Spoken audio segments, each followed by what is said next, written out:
அதிசயமான மரமும் நரியும். ஒரு பசுமை மிக்க காட்டின் மையத்தில் ஒரு புத்திசாலி நரி வாழ்ந்து வந்தாள். அவள் எப்போதும் ஆர்வமுடன் எதையாவது புதிதாக தேடிக்கொண்டே இருந்தாள். ஒரு மெல்லிய காற்றுடன் கூடிய காலையில் மாமரத் தோட்டத்தை கடந்து சென்றபோது தும் தும் என்ற வித்தியாசமான சத்தத்தை நரி கேட்டாள். என்ன சத்தம் இது என்றாள் மெல்லிய குரலில். அவளது காதுகள் கூர்ந்து கவனித்தன.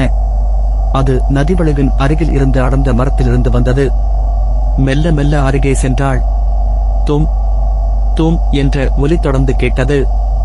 நரி மெதுவாக சென்று பார்த்தாள். அங்கே உயரமாகவும் அகலமாகவும் நின்ற மரத்துக்குள் ஒரு பழைய வட்டமான இசைக்கருவி இருந்தது. காற்று அந்த மரத்தின் உள்ளே ஊடுருவும் போது உள்ளே இருந்த இசைக்கருவியை தட்டி தோம் தோம் என்று ஒலி எழுப்பியது. ஓஹ என்று நரிவாயை திறந்தாள். இதுதான் அந்த சத்தமா என்றாள்.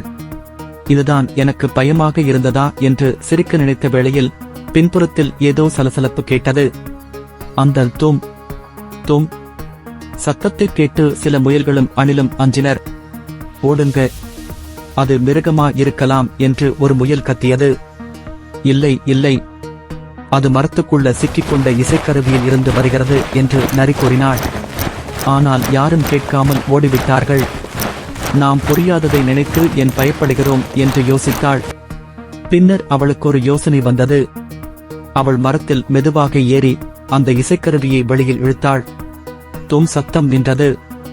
இங்கே மிருகம் எதுவுமில்லை, ஒரே ஒரு இசைக்கருவிதான் இருந்தது. காற்று அதை அடித்ததால் தான் சத்தம் வந்தது என்றாள் நரி. மற்ற விலங்குகள் இசைக்கருவியை பார்த்தன. கண்கள் விரிந்தன. நாம் ஓடினது ஒரு இசைக்கருவியை பார்த்தா என்று அவர்கள் எல்லோரும் சிரித்தனர். அந்த நாளிலிருந்து அவர்கள் புரிந்து கொண்டார்கள், சத்தங்கள் எல்லாம் அபாயம் அல்ல, பயப்படுவதற்கு முன்னால் யோசிப்பதும் முக்கியம். நரி அவள் பயத்தை அறிவாக மாற்றியிருந்தாள்.